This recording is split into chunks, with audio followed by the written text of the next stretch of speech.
Death is always right around the corner. Just like they said, and devil always knocking on your door. He right there around the corner waiting for you too. It depends on what path you take and what step you make. Because if you step into that bear trap, he got you.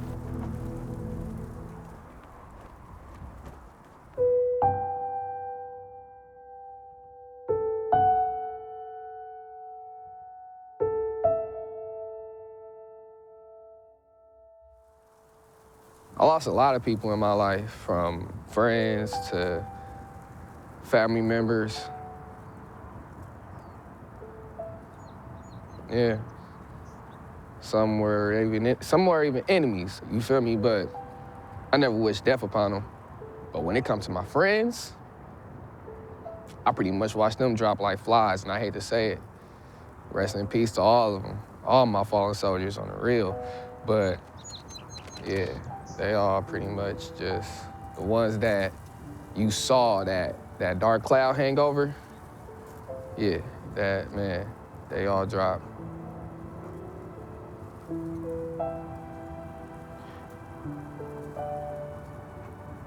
And I mean, honestly, it affected me to where I saw where I could end up. You know, it made me realize that, man, I'm in the midst of all this. And within this year, I actually lost somebody that I could say was so close to me that it made me bag up completely. And he wasn't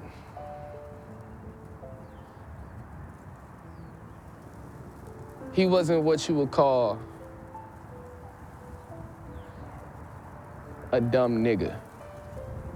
Because that's all we seen as, in ways. Especially when we out here just killing each other. That's all they say, look at them dumbass niggas. Ha ha, laugh at us, keep it lit. But yeah, he wasn't considered that. He was smart. He was graduating, ready to go to college. Just turned 18 this year. He died before his birthday. He was shot down. My brother's name was Ken. Ken Harbin.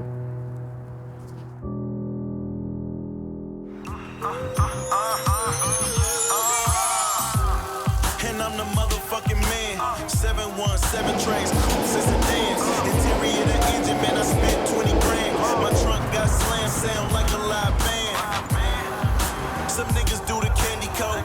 Some niggas like they shit all original. But me, shit I can do either though. Dashboard digital, ass sit really low.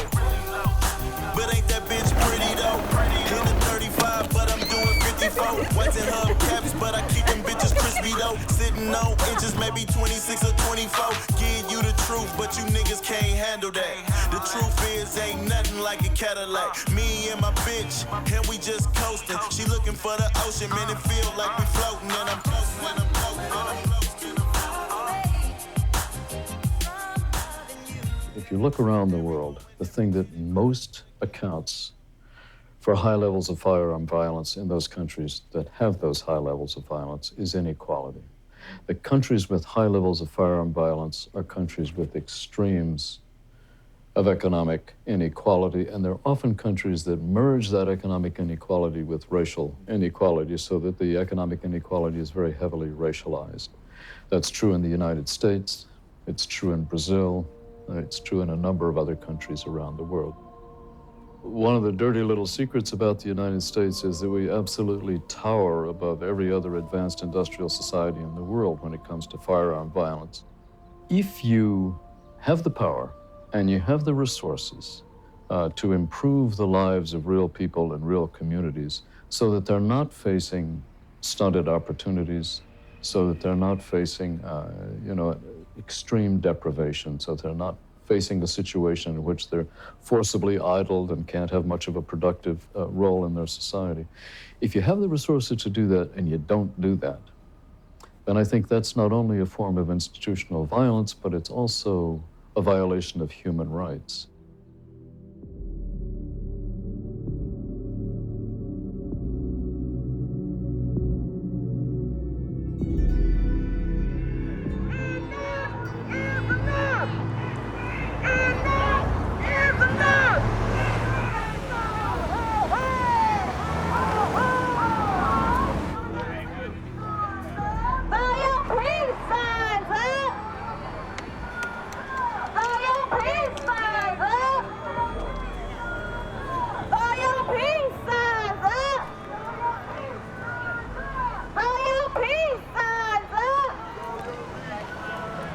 You know, one of the things about firearm violence in the United States is that it's distributed so unevenly in our society. And one of the reasons, I think, why we have so much of it is that it's concentrated among certain people in certain places.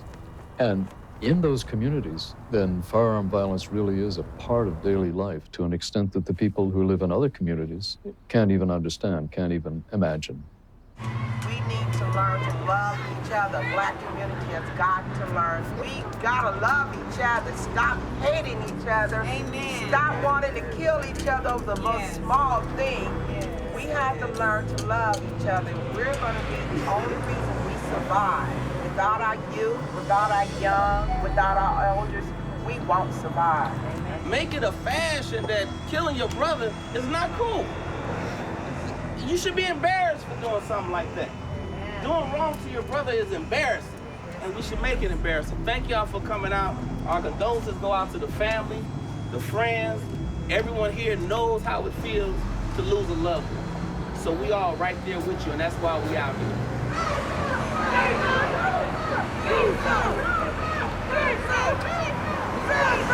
The only way you get people in America to move is to mess with their money. So when we out here disrupting traffic, causing havoc, we're cutting into somebody's money. And money talks. When we messing up traffic and causing problems like that, then they gonna get out here. We gotta see what these people want. Just one moment away, it's too far away. Stay tuned for Hard Knock Radio. What up, everybody? Welcome to another edition of Hard Knock Radio. Davey D hanging out with you this afternoon. Oakland was very deliberately targeted as a city in terms of oppression being unleashed on it. In the black community, you had police that were recruited from the South to come up here and patrol the streets. You know, I mean, East Oakland, where it's mostly black and brown now, wasn't always that way. But ain't that bitch pretty though? In the 35, but I'm doing 54. Whites and hubcaps, but I keep them bitches crispy though. Sitting on. I come from the era of people resolving their own problems within the community because from past experiences, the police ain't been nothing but bad news. So most of the time, when I see the police, I'm thinking something negative. I'm never thinking nothing positive. Why did you decide to become a police officer? You know, I was born and raised here in Oakland. Okay. You know, I was just like everybody else running the streets, trying one foot in the game, one foot out the game. Right. I was going to Cal State Hayward, lying to my parents, telling them I wanted to be a lawyer, so they keep paying my tuition and put some money in my pocket. Then in my senior year, man, one of my professors kept me after class. I thought this was the day I was about to get kicked out of school. Right. He says, "Hey, young joiner, what you gonna do with your life?" I said, "I'm gonna be a lawyer." He said, "Nah, for real, so what you gonna do with your life?" Right. I says, "Man, I don't know." Right. And then he said, "Man, you know what? You'd be a good police officer." I was like, hell no. I'm pretty sure. Yeah, and he asked me, no, why not? And so I told him all the things that's happened to me, to my friends, to people I know in the police department, in the city of Oakland. And he, without hesitation, he looked at me and he goes, "You know what? That's exactly why you should do it. It isn't until people from different walks of life, from the community, actually become police officers, anything gonna change." Right. Put the gun down, bro. If y'all gonna do something, fight or something, you feel me, or argue, man, it's not that much, man. It's not even worth it, bro. All this killing that's going on, we have at damn near 63 murders in Oakland right now.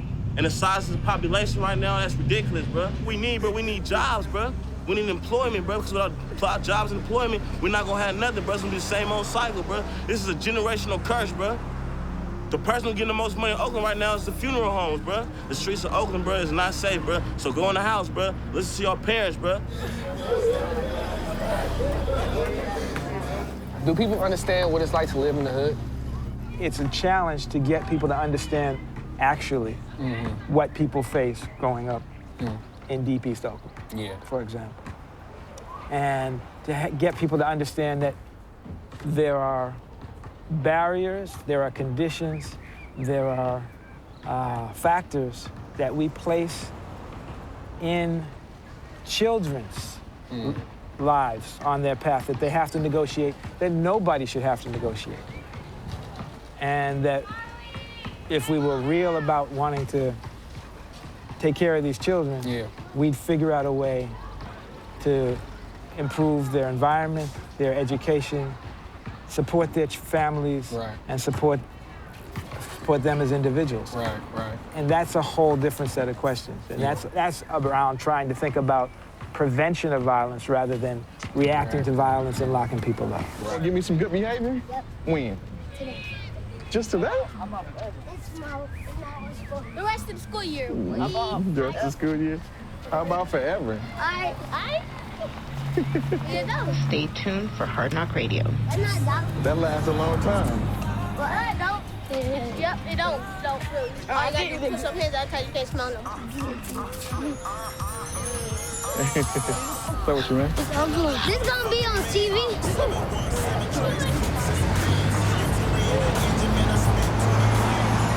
People in the hood are expected to just deal with death at 6 and 7 and 8, 9, 10 years old. They're expected to deal with intense poverty that's juxtaposed to people flaunting riches, whether it's Donald Trump or, you know, the local rapper that they show on corporate TV.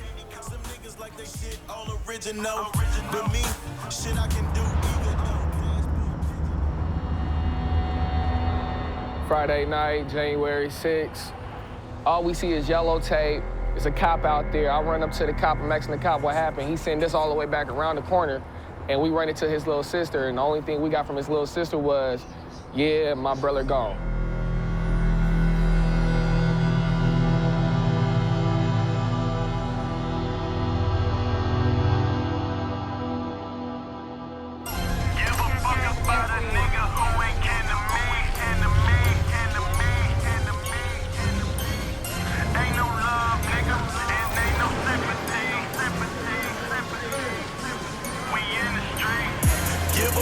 About a nigga who ain't kin to me. If we ain't friends, then guess we enemies. Ain't no love, nigga, and ain't no sympathy. But HAG, we in the streets.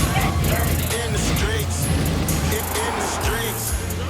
HAG, we in the streets. In the streets. In the streets. Y'all in the heart of this shit right now. We in the streets. Hey, once y'all hit the kill zone from the 70s, that's called the deep. Deep East Oakland, man. Right? Straight up, man. Once you get past that, you stay in your own lane and mind your own business, man. And that's the way you gonna stay straight, man. Stay straight that way. These youngsters just stay on their way, because they ain't listening. They don't got no mind of their own, and they ain't listening to that shit we talking about. Yeah, she a hoe. You ain't even know. Sipping syrup on lean, and we call it bang. Roll up some drugs. Got an ass like a humpback. Let me see your camel toe. She call me a her. I'm like, oh, bitch, word. Thought you was a nerd. You ain't blind, bitch, you's a bird. Shout out to EDE. What's up to Lil B? What's happening, Richard P? Yeah, nigga, we in the streets. Give a fuck about a nigga who ain't kin to me. If we ain't friends, then guess we enemies. Ain't no love, nigga, and ain't no sympathy. But fuck with y'all, nah, no, not at all. Tryna get rich quick and talk a bitch up out of draws. Fuck the laws, yeah, fuck them all.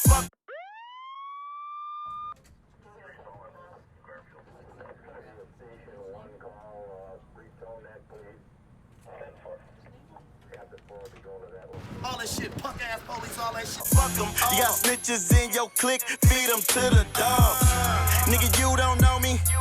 Yo, bitch don't know me. See me on Insta with my niggas in front of that stove piece. No time, better read between them. I've had to ask the question, what's up with all the violence? What's up with this whole pimp culture? Yeah. What's up with the way in which we treat women? All of those pieces, and I've come to believe that they're manifestations of community trauma. Yeah. Where I grew up, in Boston, in the community called Roxbury. Yeah. In the I saw the trauma back when I was coming up. Yeah. Didn't know what to call it, didn't have a way to really understand it. Yeah. But it was definitely there. And so I've come to understand that a lot of what I saw in the black community in Boston were both the effects of violence and trauma, but also the effects that trauma has on continually reproducing the violence. Right.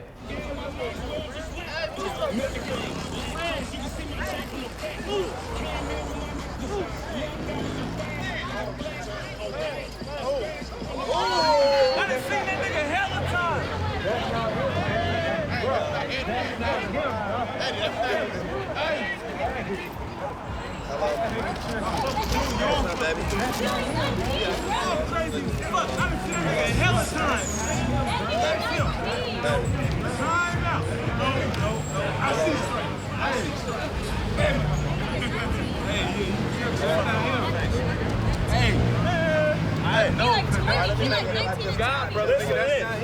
I told that nigga face to face. Bitch ass nigga right here with the hag shirt on. The boy right here, this bitch ass nigga with the hag, he ain't from A4. His brother from A4. What you say? I'll put you on top of this Camaro. Whoa!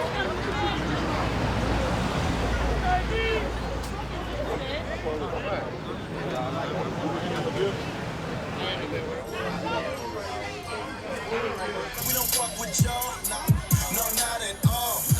Trying to get rich quick and talking rich and not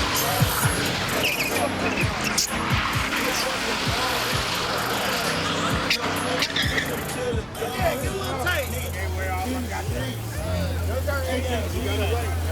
Yeah, I like that one. You ready yet? I remember Kiwi.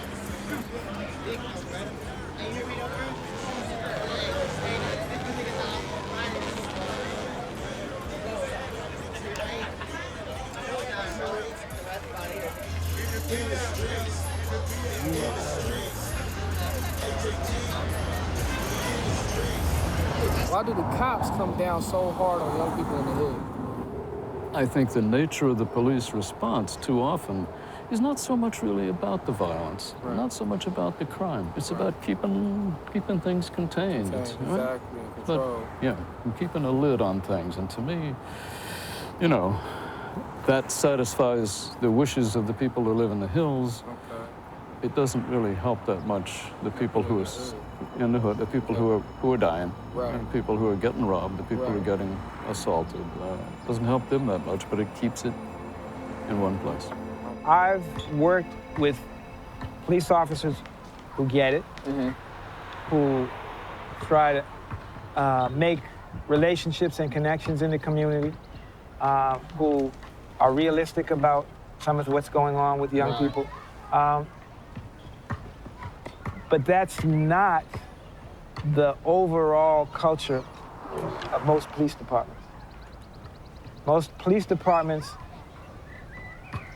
when they think about protect and serve, they have a notion of who they're protecting from.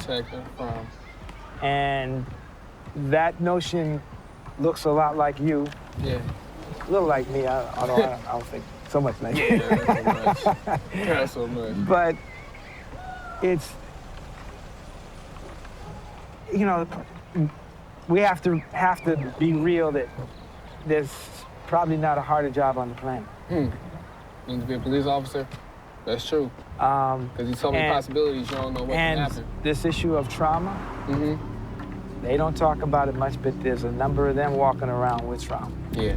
Every day I put this uniform on, when I leave the locker room, I know that this could be the last day. So, you know, gunfire for me affects me both mentally and physically in regards to making sure that I'm both mentally and physically fit for duty. You know, it affects me mentally in regards to, unfortunately, I had to investigate several of my friends and colleagues who've been killed in the line of duty. You know, my experience as a homicide investigator, I can't tell you how many times I've crossed paths. I've been in Oakland all my life, crossed paths with people that I know who have lost loved ones. And, you know, that's the negative aspect. You know, I've been a police officer for 23 years here in this city. 12 of those years, I either was a homicide investigator or a homicide commander. And I can tell you, I've seen my share of death, a bunch of stuff I wish I could forget. But a lot of people really don't know the behind-the-scenes levels of violence, not just for the victim or the suspect, but family members, friends, It affects people down the road and forever.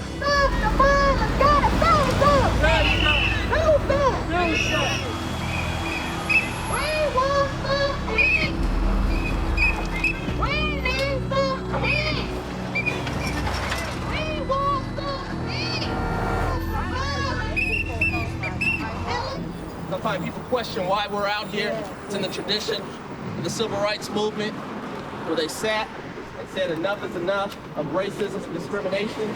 And we're saying enough is enough of all the gun violence taking place in the city, and that we're sick and tired of it, and we don't care who pulls the trigger, we don't care what color they are, that all the violence must stop. And that's why we're out here. Some people question, what will it do? When we see people passing by, driving up and down, and we explain why we're out here, you can see some of the restored hope on their face. That they appreciate the fact that somebody cared enough to stand on behalf of those who are voiceless, those who are no longer here anymore.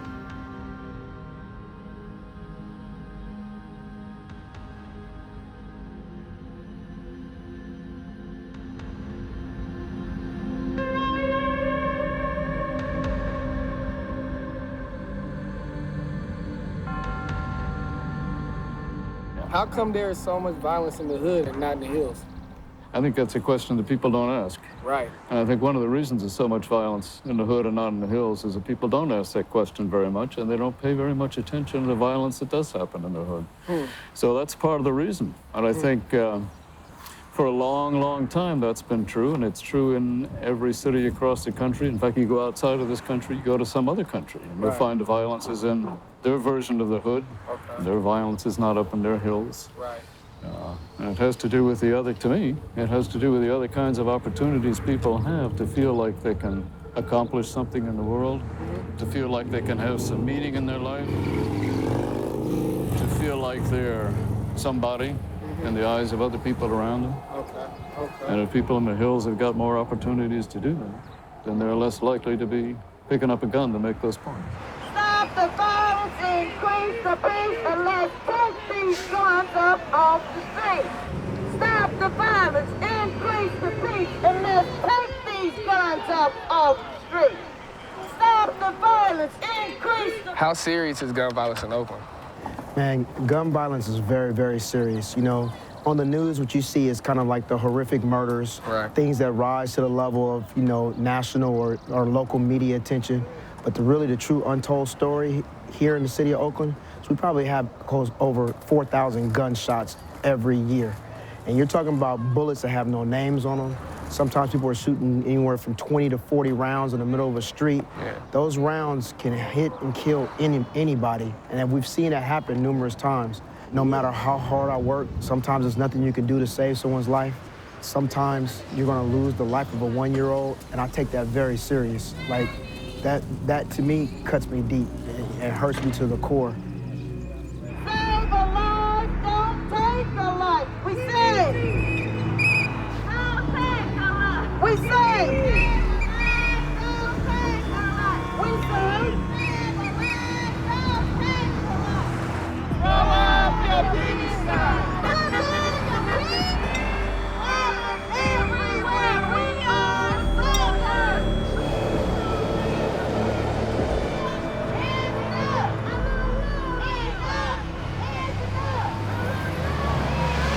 You got folks who are poor, folks who don't have jobs, people who have been incarcerated and coming back into the community. Those are all factors that help to create a potentially volatile situation. Right. It doesn't have to result in violence. Right. But the reason that I believe it does is because we don't provide the education, the services, the employment, all of the things that would be necessary for people in that situation to be able to deal with them in different ways. Right.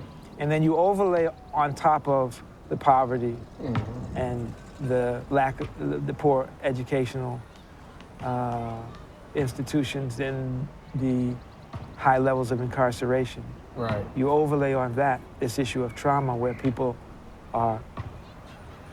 have serious emotional and psychological effects of being injured emotionally by exposure to violence as well as exposure to racism.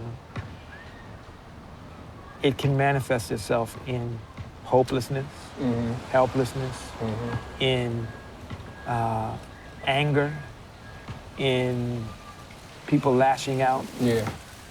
And then a whole culture gets built up around that kind of behavior. Right. We have norms, we have music that feeds all of that. Yeah. I mean, so the whole gangster rap genre grew up out of these conditions, but also out of the trauma that results of conditions and people talking about how to deal with particular things.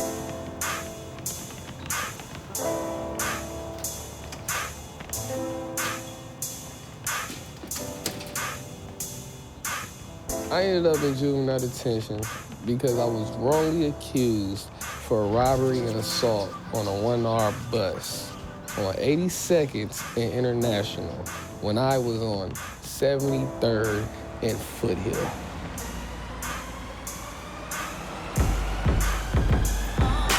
Cash rules everything around me, cream. A young nigga got billionaire dreams. I'ma get the money, do this shit by any means. And I'm standing in the window with the mini 14. Cash rules I ended up at Civic Course through the probation.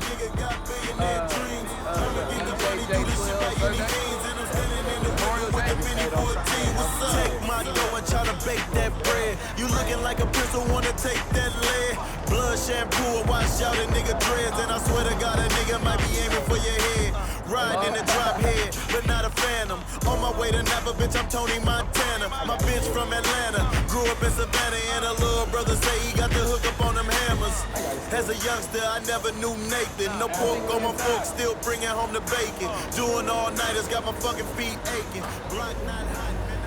Juvenile detention made me feel trapped, angry, and depressed. Yeah, we in 2 lines, y'all. 2 lines. 6.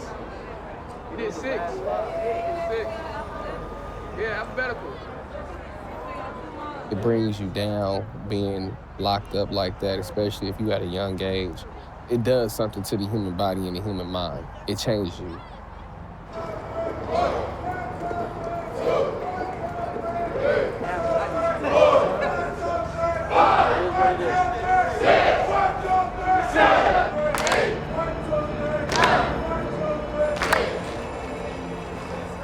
Does putting people in prison make Oakland a safer place? You know, I think if putting people in prison made cities safer, Oakland would be one of the safest cities in the world by now. We have far and away the highest proportion of our people behind bars of any country in the world. Not just other advanced societies, but any country in the world. Right. So if that was going to make it safe, should have done it by now. Right. But instead, what have we got? It got worse. Right out here, yeah. Exactly. It's gotten worse because, I mean, even from my experiences, just being locked up in juvenile hall, it didn't help me out. It made me mad, the fact that I got locked up. And now I'm, inside this little cell with no freedom, nowhere to go, listening to people order me around that don't know me. It really doesn't help the person to meditate themselves into knowing when I come back out here, I need to change my life around. And I need to flip it so that I don't get back up in there. It really is a repetitive motion when you think about it, because you send us in there, we in there for I don't know how long, you don't know how that person's mental capacity is. They might not be able to take it. So when you got them in there, you got them going insane. You let them out, you just let a wild animal loose. Yeah. You know what I mean? It's like downtown where it's like a club though. It's like a club though. Y'all remember that old school Oakland drop, bro? And then when they start actually I used to do that. He's like, what? To whom it make a serve. Smoking on weed, niggas slapping these ears, nigga, my hoes. Let's see it before I do. We often think that people who we put behind bars deserve everything that they get. And I think it's true that we don't worry too much about what happens to them when they get out, because we think that's their problem. Why should it be our problem? These are bad people, they've done something wrong. And when law-abiding people are having so much trouble making ends meet in our society, why should we be spending our precious resources on these people who, after all, have transgressed and broken the law? Even on the most simplistic economic level, sort of the most crass, self-interested economic level, folks who think that way are making an enormous mistake, because this comes back to bite them. RB, huh? Yes. It's all love creation. Type periodic thing once you wrap it, show blood. After shocking, hey, show up. There's this whole stereotype of folks on the street that they're the super predator. Yeah. Even some of the hardest folks, the majority of the time, they're just walking around trying to cover up and trying to get what out of life what any young person wants. Yeah.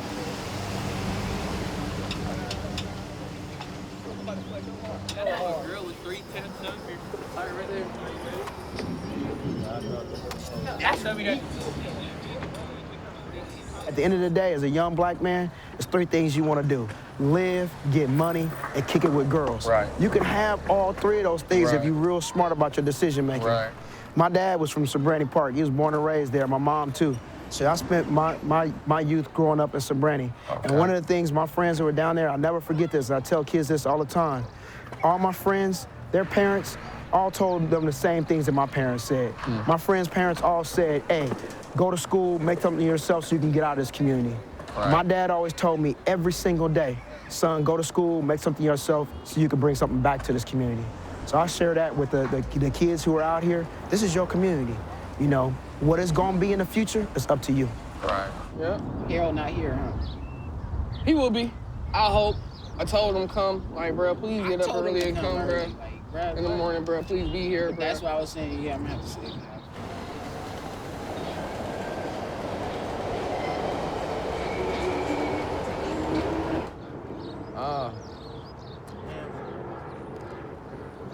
Look like it's gravy time. India be here right now, I think.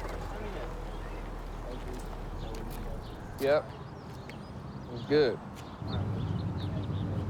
I wanna fly started in the night.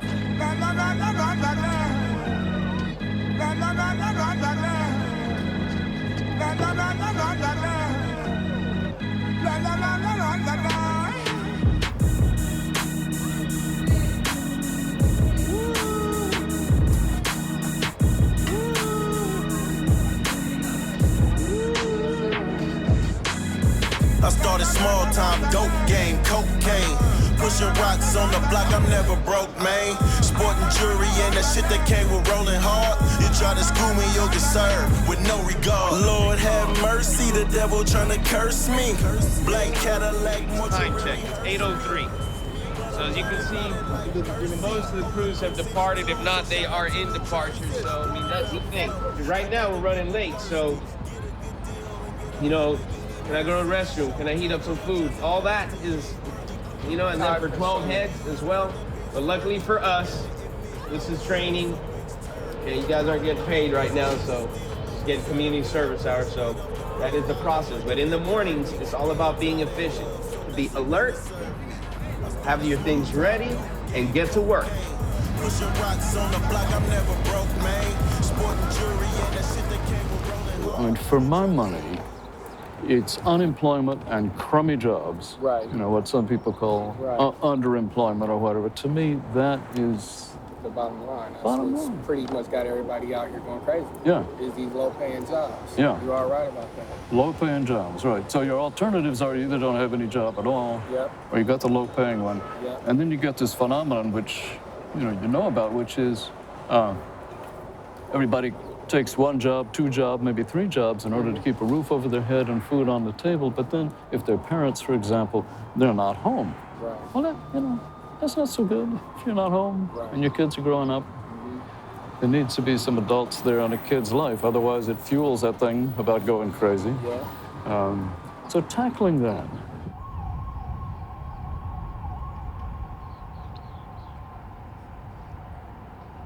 I was born June 15th, 1993. In Children's Hospital. Yeah.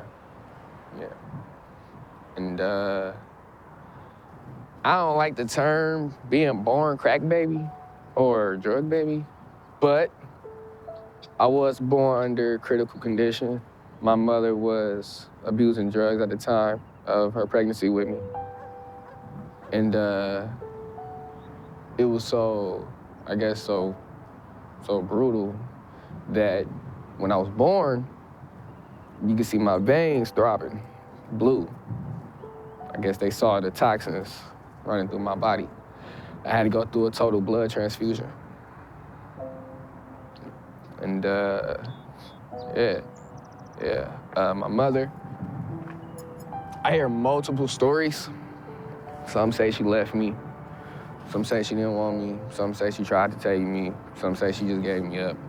I don't know. I really don't care anymore. But due to her condition, she couldn't take me. The people wouldn't let her. So my dad couldn't take me either because he was within the same predicament. And he came down to the hospital and signed my auntie's name over, which is Rhonda, who I call Mom. And she came and got me within a hurry, and I was pretty much raised on 92nd and Sunnyside. And here I am. 20 years later, strong and standing still. I love that woman to death, man. She took me in. She cradled me, she cared for me, she nurtured me, she did everything that a mother was supposed to do.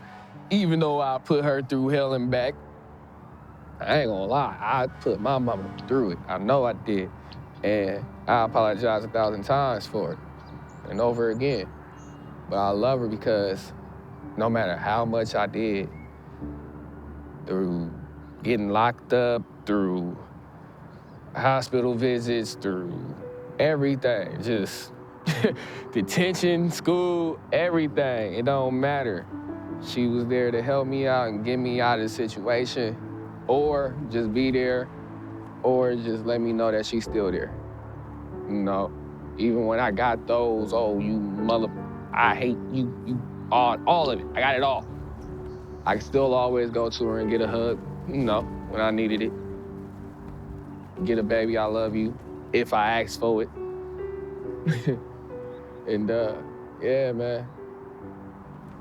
Yeah. I love that woman to death. She didn't have to put up with me, you know? She just took me in. Even I was not her responsibility. Her name was slapped on my birth certificate, not even on my birth certificate, just on whatever note to come pick me up. And she had a choice to do it or not and let me get caught up in the system and probably be messed up or come and get me. And she did, you know? And I thank her for that. I really do. I really do. Yeah, I really do.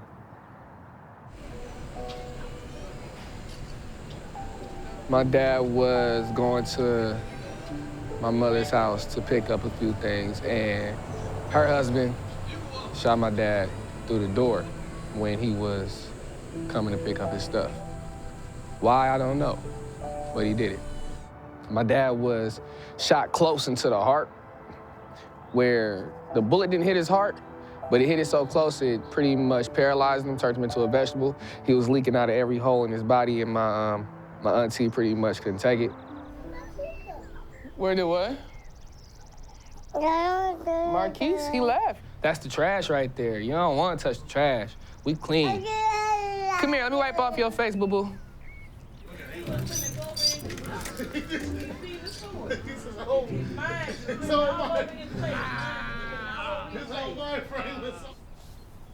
I wish I had my stuff together already, man. I really wish I had my place right now, dude. Y'all be with me, man. I wouldn't be going back to nowhere, boy. Yeah. Yeah.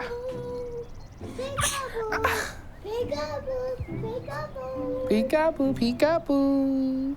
Peekaboo. Yeah.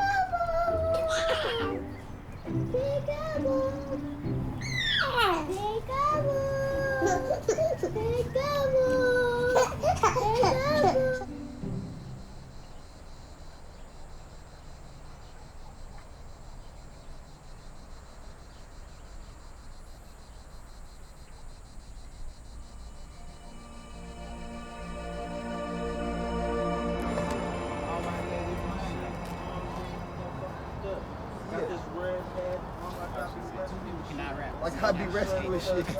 Not high people, they, you know what I'm talking about. She filled him up. Thank you. But it's gold, it's a gold stud. Gotta fill up. Need some Wawa. Come to my block. I'll show you how I live. Look. Money in my hand. What you looking at? What you say? Y'all think, huh? We had a thing, pay check on this chain, huh?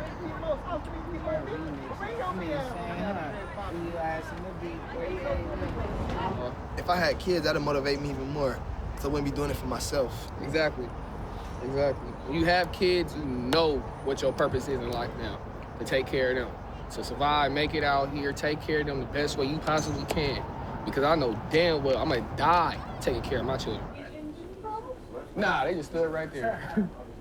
It's lunch, I believe.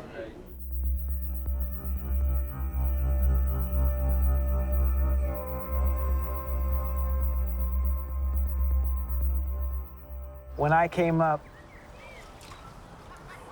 not very many people had guns.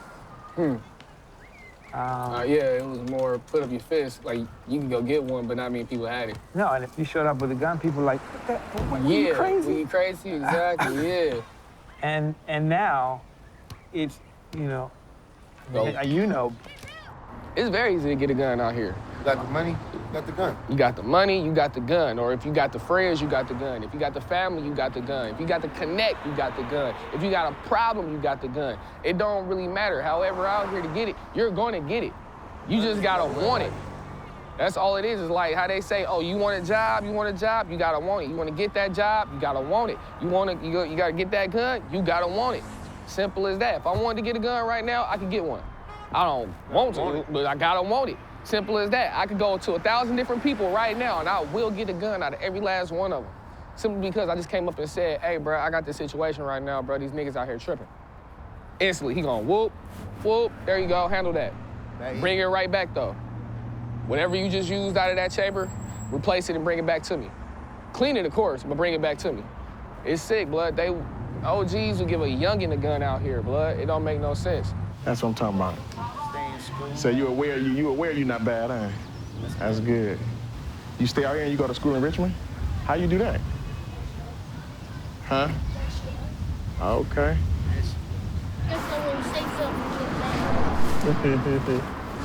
I'm gonna talk and speak. Huh? Hey! You listening? I mean, yeah, we don't need, you know what I mean? We don't need, and then, you know. Chisel and chisel. It's within this community to have a gun. It's like, that's a lifestyle now. If you don't got a gun, you must not be from Oakland. If you're not out here with a body, you must not be from Oakland. If you can't tell me how many people you done killed this year, you must not be from Oakland or something. You know what I mean? And that's bad that's a trend. It's bad that I have to tell you, yeah, I just knocked down so-and-so. So now I got my stars. Now I got my stripes. You know, that's really what it is. It's all about stars and stripes out here.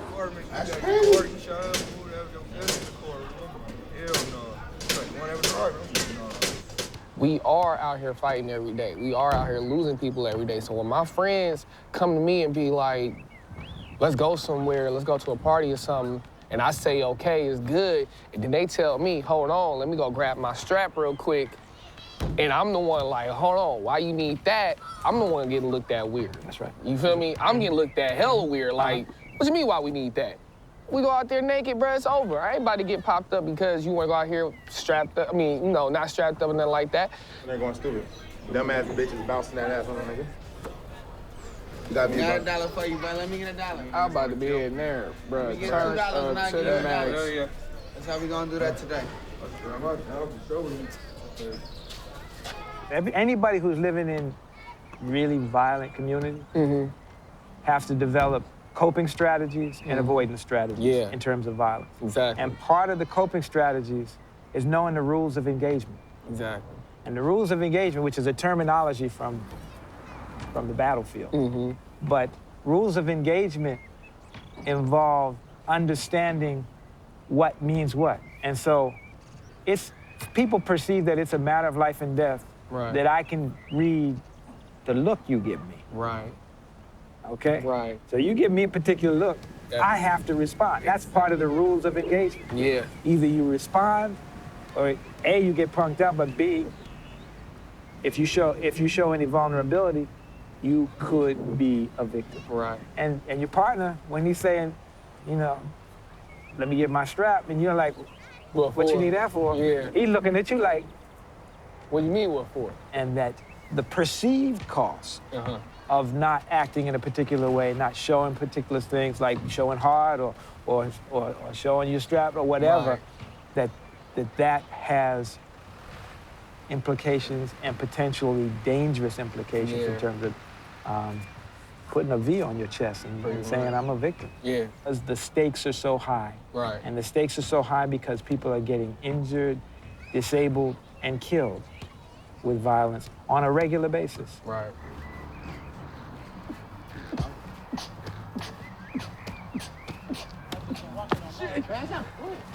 Yeah, I thought that was you, bro. I thought that was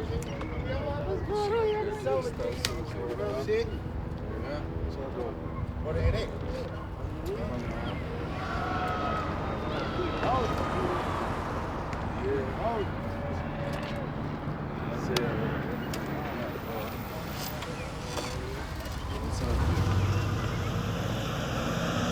Another day is right. Today's my birthday. Yeah, 20 years old. Be careful, bro. Love you, bro. All right, bro. All right, my nigga. I need that. My nigga said I ain't even eating noodles, nigga. Fuck you eat. Noodles ain't doing that. Yeah. Noodles ain't doing that. For what reason? So I can talk shit on camera. I mean, so it's everywhere. And when I came up, I didn't have to go to funerals of people I knew. Yeah. I may have visited a couple in the hospital, or a couple might have gotten injured, but Well, nobody just dying like No, that. I mean- Especially not from gun violence. so now there's way too many funerals that Yeah. young people have to go and have to cope with and deal with and make sense of Why it's happening. the existence of violence and the fact of the loss of somebody who they're close to in ways people didn't have to before. And that is different. Yeah. And that has a much deeper impact in terms of the trauma.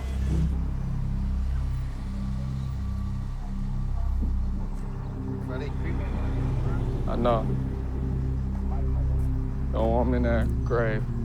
She didn't want to bury him. It was hard enough being on that he gone, you feel me? So to bury him, you feel me, that just hurt even more, 10 times worse, you feel me?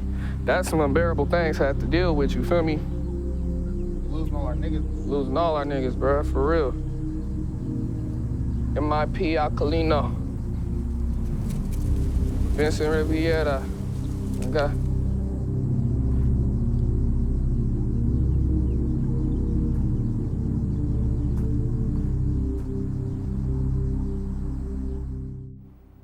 What up, everybody? Welcome to another edition of Hard Knock Radio. Davey D hanging out with you this afternoon.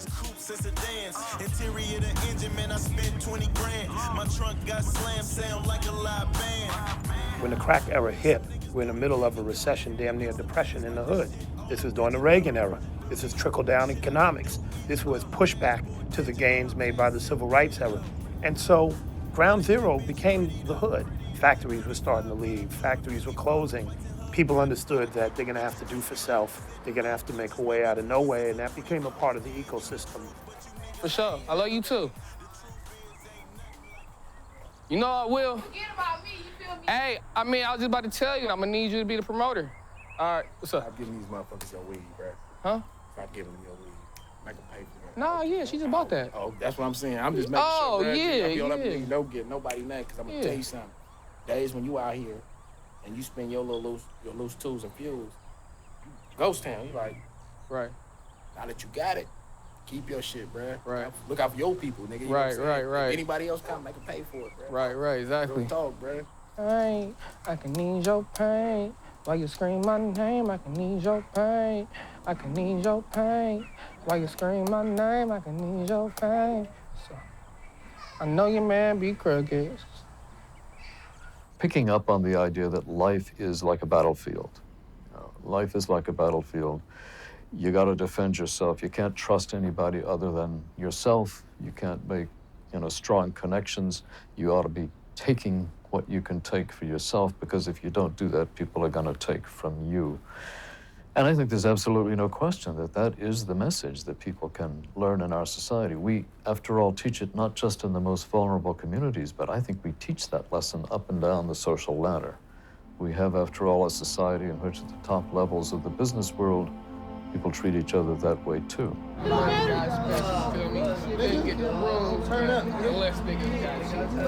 gotta get him taking the picture. Bro, no, you gotta fuck with it. It's that graduation.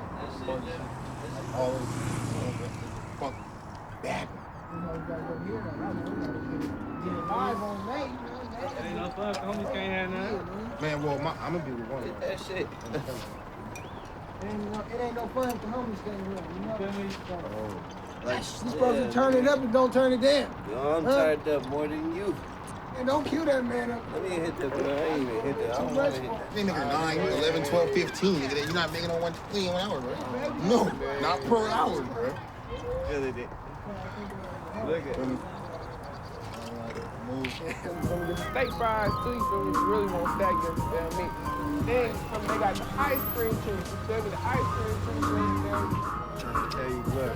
Yeah. I told you, you ain't ready for this. It's your brother's birthday. We're finna step out. See a punk bitch, we gon' whip out. Do our thing. We fucking these hoes. We kicking them doors. We busting these floors. Yeah. I'm live and direct up on the block. Just woke up on my sleep and I fuck on my block. If a nigga try to play, I'ma bust his mom sight. Real niggas do things.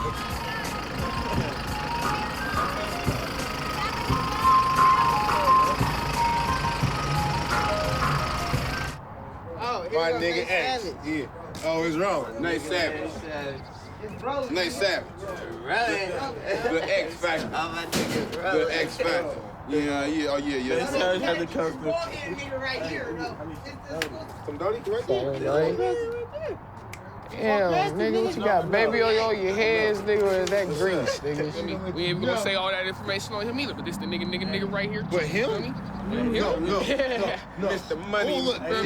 We all that being here. Mr. Money, Measy, Sleazy. Hey, we been here for a long time. Feel me? I wish one of the fuck niggas would come up here right now. See you later, bro. Fuck niggas. Team, all them bandits down. And if you run up on us, you gon' get laid down. TFL. You hear me? Check me out.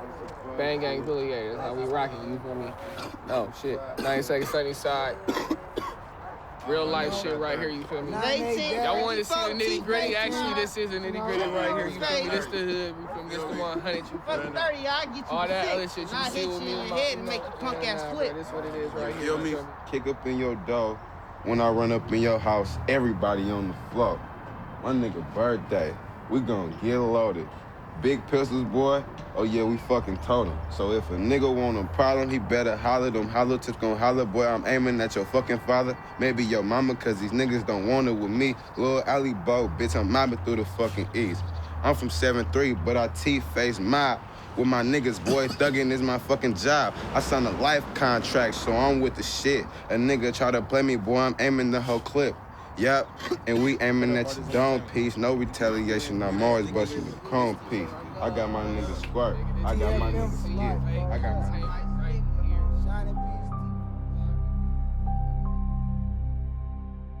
Lord, we pray that you would strengthen the family right now in the name of Jesus. Father, we recognize there will be tears stained eyes and there will be wounded hearts.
what can people in the hood do to stop violent crime? It can't be on the people in the hood to stop it because they didn't start it. Exactly. Right? Exactly.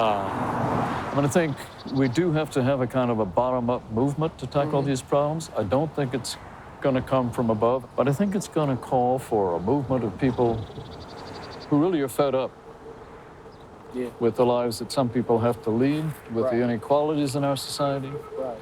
And I think we're going to have to come up with very clear, very powerful, very compelling ideas for what we want to do. We do have to have a program. We do have to know what we want to do. Keep close.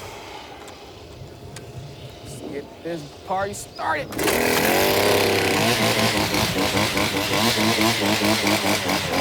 What drives me crazy is we have this strange situation in America, here in Oakland just as much as any place else, where there's so many jobs that need doing that aren't getting done, and there's so many people who don't have a job and are going crazy, going nuts because they don't have a job. We don't put those two problems together, right, and say, okay, let's make those jobs. And there again, you know, to me, what makes me crazy about that is, again, that's something we know how to do. It's not rocket science to figure out, oh, we need some more nurses, we need some more construction workers, we need infrastructure repair. Let's train the people to do that. Exactly. Exactly. That's exactly what should happen.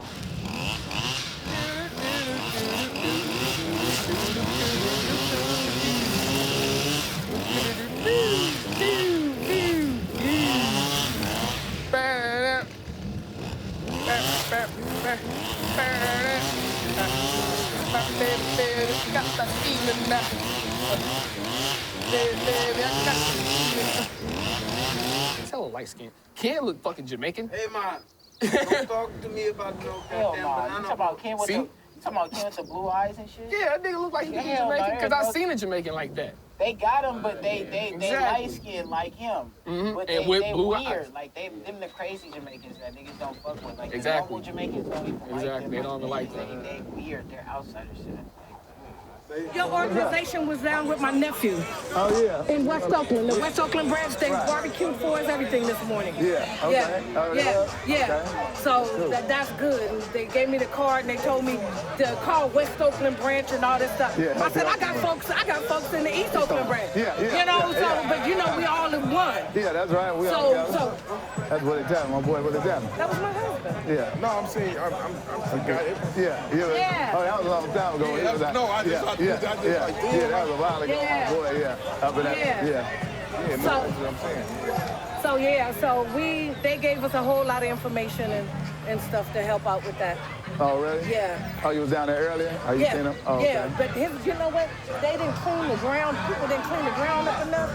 And his brains and stuff is still on the ground. Oh, yeah, the guy that just passed. Yeah, I've seen that, yeah. And then they said that the ambulance didn't come till late. They were running, calling me on the phone and telling me that they were shooting at them, and I'm on the phone way out here in the East. Oh, really? And they calling me on the phone. On the phone, talking when it's getting ready to go down. Yeah. And they calling me, and I'm like, what the hell am I do? So. They just killed another little loved one right here on Nate Street just now. A little youngster got shot in the car, shot in the back. Really? Yeah, come on, right over here. Not even too long ago. Yeah, a couple hours ago, right? Couple hours ago. Oh, man.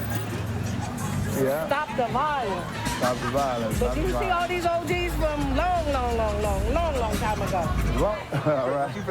Oh, what's up, Steve? What's up with you? What's up with you, brother? How you doing? All right. What y'all got going on? Oh, you know, we just do this violence interrupting thing. We just here y'all making doing it this here? Yeah, that's our little thing, that's all. Trying to get back, that's all. Okay, we doing the same thing, trying to get back. That's what it is. Trying to bridge the gap between families and community again. Yeah. You know we used to do this, right? Yeah. Remember that, huh? Yeah. So they was young, though. They was babies, though. Yeah. I'm We're saying, talking about 50 years and better right now. Right. So we got to get back to basics. I'm saying. 50 years and better. I need we to got bring to it step back. up and show them how it's supposed to be done, though. Yeah. Respect, love, and peace. Right. That's all. Enjoy yourself. Go eat. That's all right. Everything is free.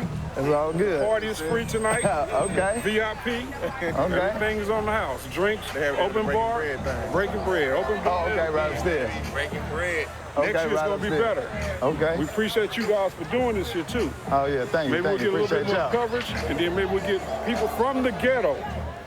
That no ghetto. Right, yeah. Ghetto, no ghetto. Yeah. Not yeah. City Hall. Yeah. City Hall, no City Hall, so we know ghetto. Yeah. So we know how to take care of our own people. That's right. We're gonna do that.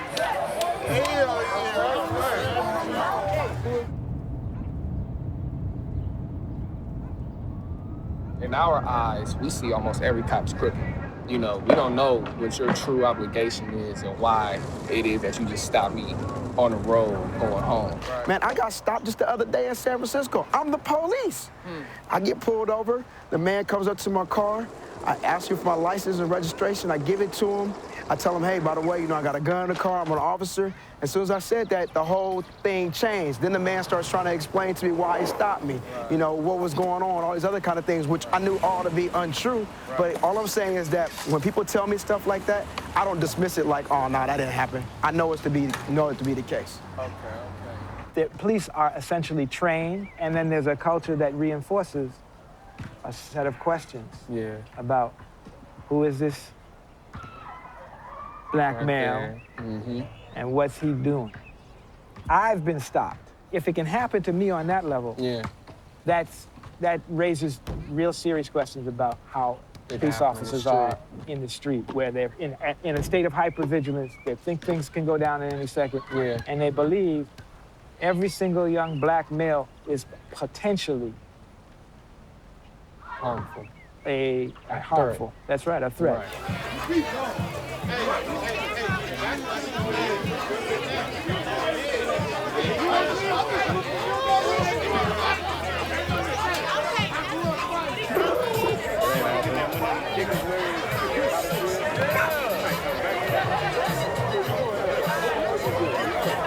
The stage, boy, like nothing like this. Then they got that moonlight going through. Yeah, I was there. Then they had that moonlight going through. They'd be like, they slide and stuff.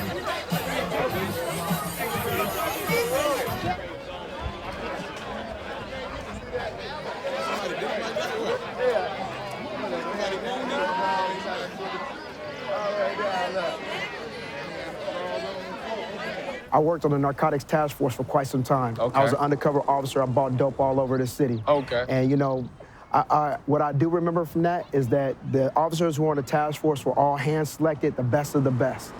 But no matter how good they were, you know, you come from different environments. Right. So you had to call people and this stuff. They used to joke around and call me Ursi X, like Malcolm X, because I was always on the whole black empowerment thing when we were working. As an example, we're doing surveillance one day, and there's an officer who happened to be white is on the radio doing surveillance of this house. And he's giving descriptions of people coming out the house.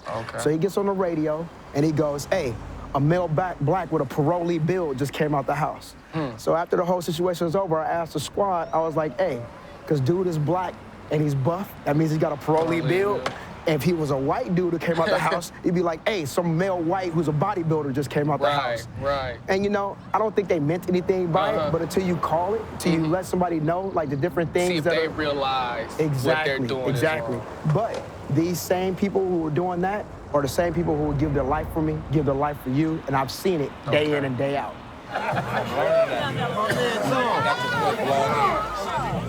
That nigga full shark like a motherfucker. Yeah.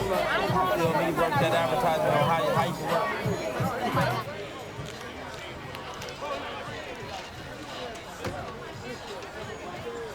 Just me talking to you right now, I could be breaking street code, you know? Nah, I'm joining, man. It's cool. I feel that, man. But, you know, just that badge alone, I'm not supposed to be conversating with, you know? But within myself, I'm comfortable enough to talk to you. I'm comfortable enough to know that you're a good person beyond this badge and this suit. You're a human being. A lot of my youth and even elder folks still don't see that, you know? They don't see a person doing their job. They see a robot. You know, they see somebody following the book. Until we repair our relationships and get into an environment where people are trusting us or able to talk to us, and we can have open and honest dialogue, we're never gonna find out what's going on. We're never gonna Right. find out who these shooters are, who did Right. murders or shootings. And I, as a leader of OPD, hopefully one day we get to the point where we're able to get some information where we can start being proactive Right. and get on top of things before it actually happens. So, Okay. you know, community involvement, community relationships is huge. You know, we're doing our best in regards to social media, putting things out there. When we do make mistakes, actually coming forward, saying that we made mistakes and, you know, being transparent. But it's a whole host of things that we're doing to try to, you know, repair our damaged relationship and improve relationships at the same time.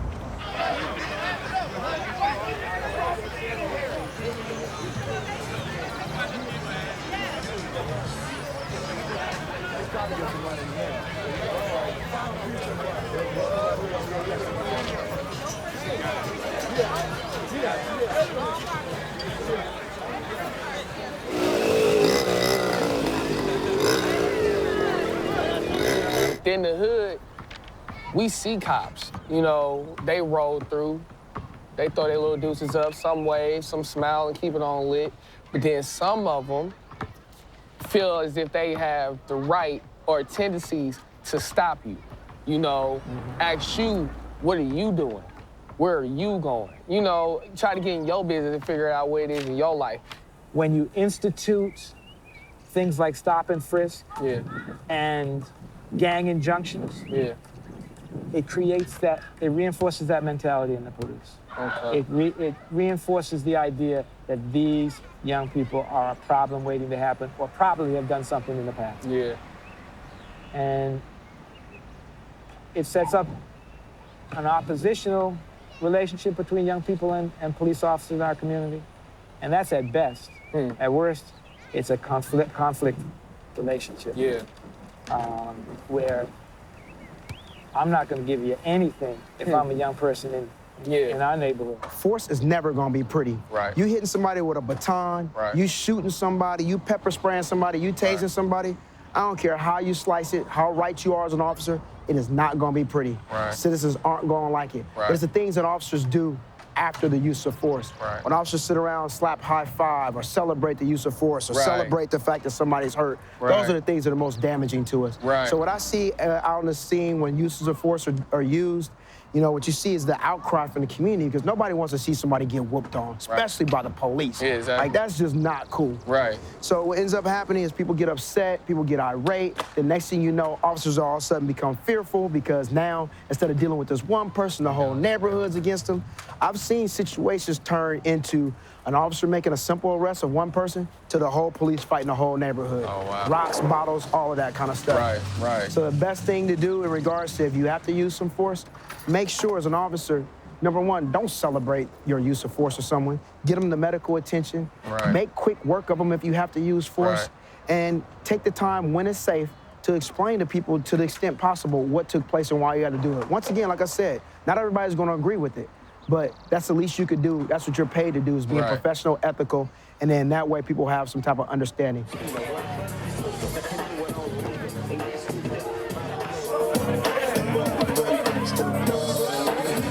Like a statue of trust, like the best for you, Jimmy, in the city of sex. We let sunshine stay. Why let them recognize the Long Beach, the road brand, bumping and grinding like a slow jam. It's West Side, so you know I'm rolling down to no man. Say what you say, but give me that bad beat from Drake.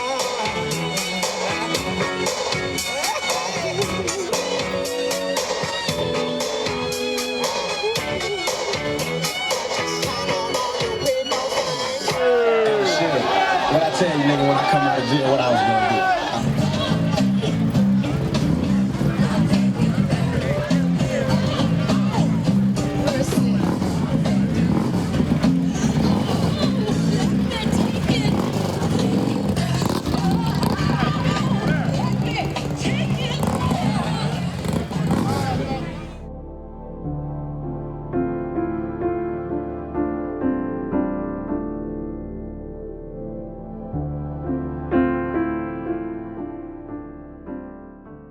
Get a real feel, baby chill, we got time to kill. Your man act a male, then I got the purple seal. Send him on his way, then he come back. 10 times after that, she got the purple stacks.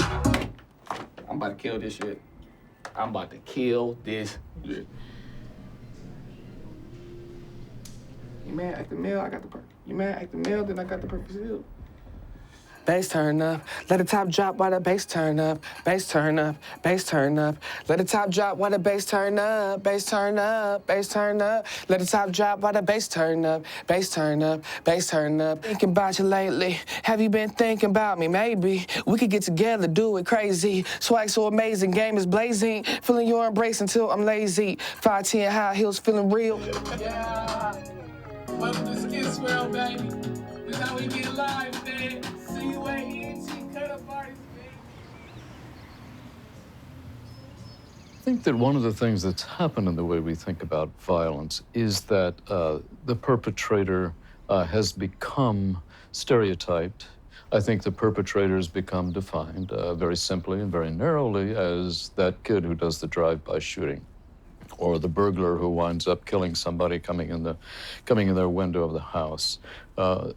What's fallen out of the picture is the people who are pulling the larger strings that create that larger institutional violence and that also create the conditions in which that street violence is bred and generated.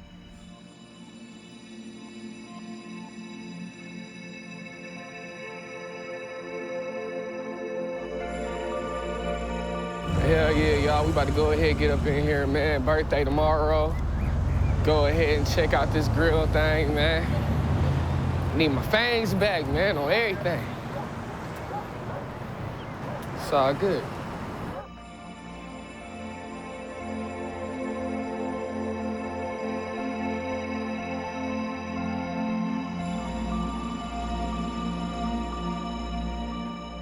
I think a good deal of violence does have to do with a sense on the part of people who become violent that they are disrespected, ignored, that their voice is curtailed to the point where violence becomes one of the only ways of expression that they have.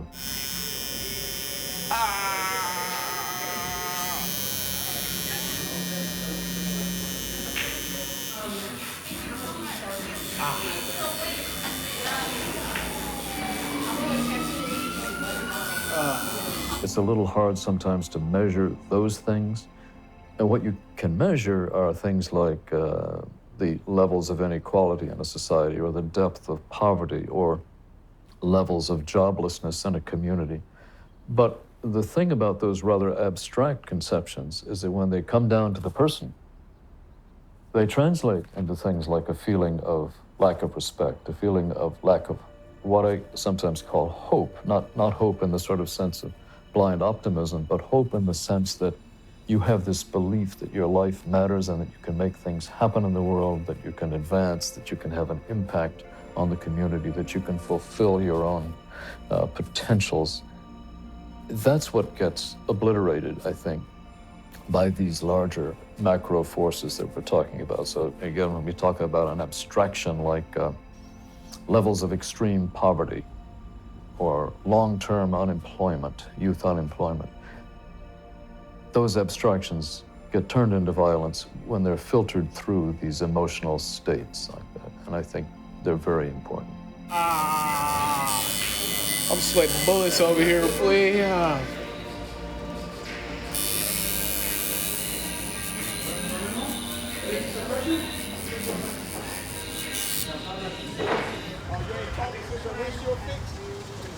You know who he was working with?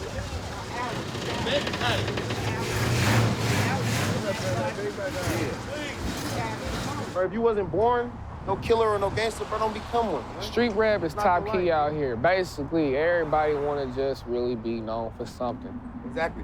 Disrespect. Disrespect. That's really all it is. Because they want to be known so a little bit. That's why they just want to be known. That's the main thing right there, being known out here. Everybody want to either be famous or they just want to have their name ringing out here in these streets. And what's the cold part about that is, there's a flip side on that. Having your name, being able to ring out here in these streets is what will get you killed because of the fact your name is ringing so hard. In Oakland, if you don't help niggas, if you don't feed niggas, they take you. That's exactly what it is. If you come drive by here and your car is elite, bro, on rims, bro, you got money. But if you don't stop at that liquor store, bro, or somebody hood and bounce out and shake somebody's hand, bro, if you're not respected in no hood, bro, they're gonna take it. They're gonna take it. Basically, that's why we say street rep is important. Period. If you're not known out here, you're either gonna get robbed, stripped, or killed.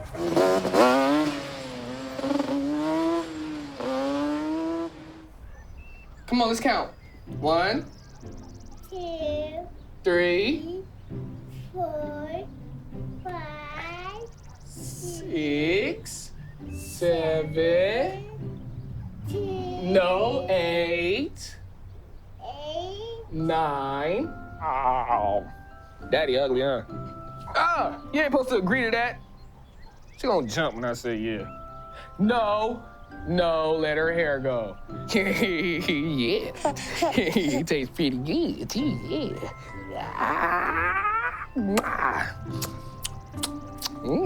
Tastes pretty darn delicious for a little baby girl. You know, you little chocolate babies always taste pretty sugary, huh? Yeah. Still a kid, it's not fair. Ow! You beat me up?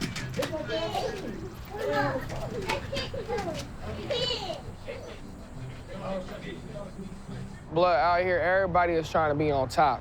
That's what it is. That's really what it is. Everybody want to be the king of Oakland, or I'm the king of this block, I'm the king of that block, or I'm just the man.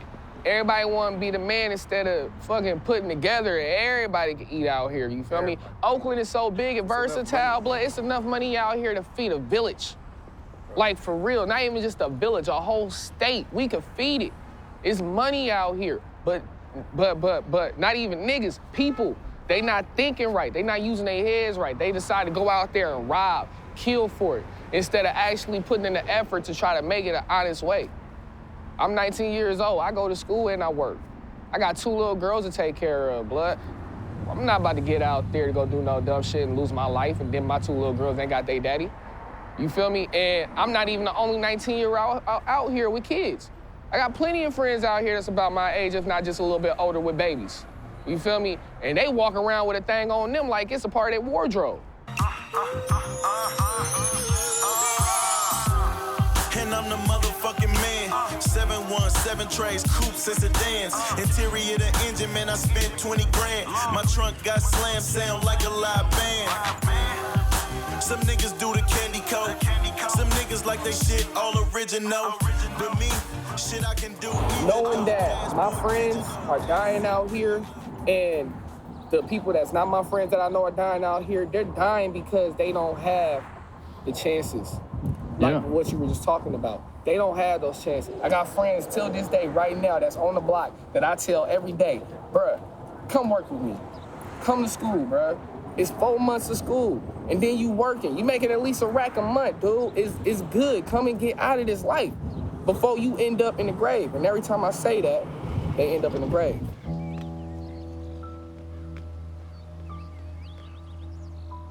Creating jobs for people who want to work is one of the simplest things we can do. It's one of the easiest things we can do. It's one of the things that would fit the mood of the American people and the values of the American public more than practically anything else we could do to deal with violence, because people believe in work. And they do support the idea of job creation programs. Part of our problem in terms of developing strategies towards dealing with this is that we tend to parcel it out. And we say, okay, we're going to deal with the family over here. So we have people who are going to work with vulnerable families. We have people over here who are going to work with, providing some kind of job readiness training for at-risk youth, after-school programs, and so on. When what we're really looking at is this larger, toxic, holistic process that has created these communities where adverse forces are really feeding on each other and exacerbating each other. So it does raise this question of how do you get a handle on that larger thing? And looking for sort of what is the key. I mean, obviously you can't just throw everything at once into these communities, and that wouldn't be what I'd be suggesting. But I think it leads you in the direction of trying to think about what is the lever by which you can begin to pry open that kind of toxic situation and allow an upward spiral to take the place of that kind of downward spiral that these communities are often in. And for me, the most important piece of that upward spiral has got to be a kind of economic regeneration that's centered on good employment, Not just any old kind of employment, not just forcing people into the low-wage labor force somehow, but providing a level of employment for everybody, not just a job program over here, some little program over there that fades out after 2 or 3 or 5 years, but a commitment to providing full employment in that community, full employment at reasonably decent wages, at jobs that mean something. I think if you do that, then you've got the stepping stone. You've got the lever on which you can build the rest. That's what's going to make families pull back together. What's going to make families heal and better able to raise their kids. That's what's going to provide resources for the schools. That's, and on and on and on. So there's this kind of synergy that you can get, I think, from full employment that nothing else is going to give you. Bam, I'm back. All right. I done found the clown.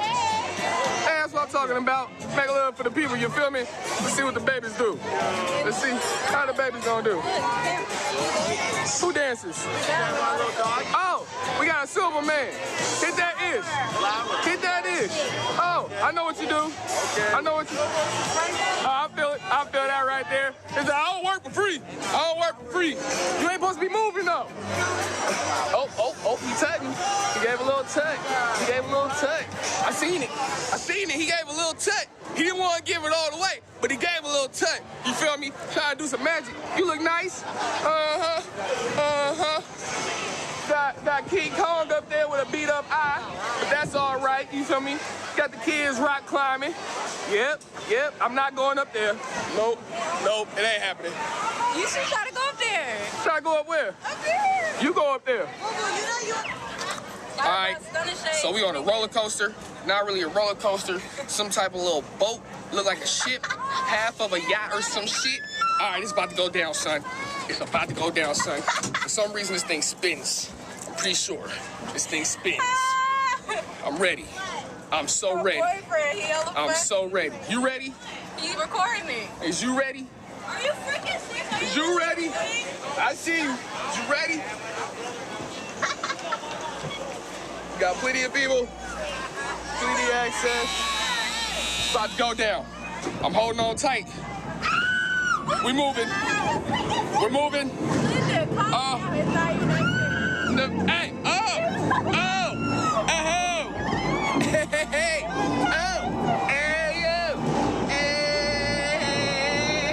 Hey, son. Hey, what's poppin', cuz? Hey, that's what I'm talking about. Hey, straight from the streets of Oakland.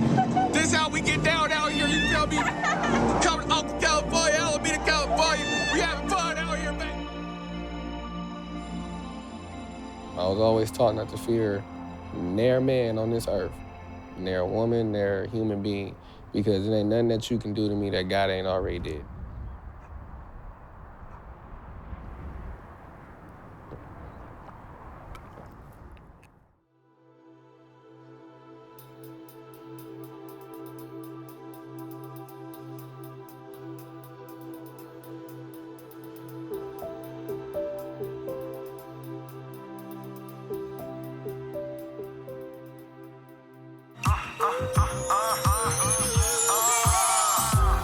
And I'm the motherfucking man. 717 trays, coupes and sedans. Interior the engine, man, I spent 20 grand. My trunk got slammed, sound like a live band. Some niggas do the candy coat. Some niggas like they shit all original. But me, shit I can do either though. Dashboard digital, ass sit really low. But ain't that bitch pretty though?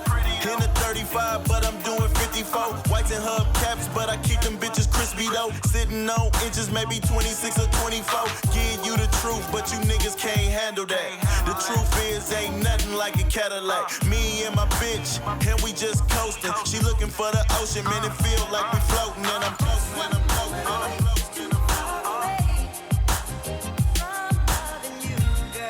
Every moment, every minute, man, I swear to God, I wish that I was in it. I was in it, I was in it, I was in it. Shout out them Beamers and them Benzes, ain't nothing like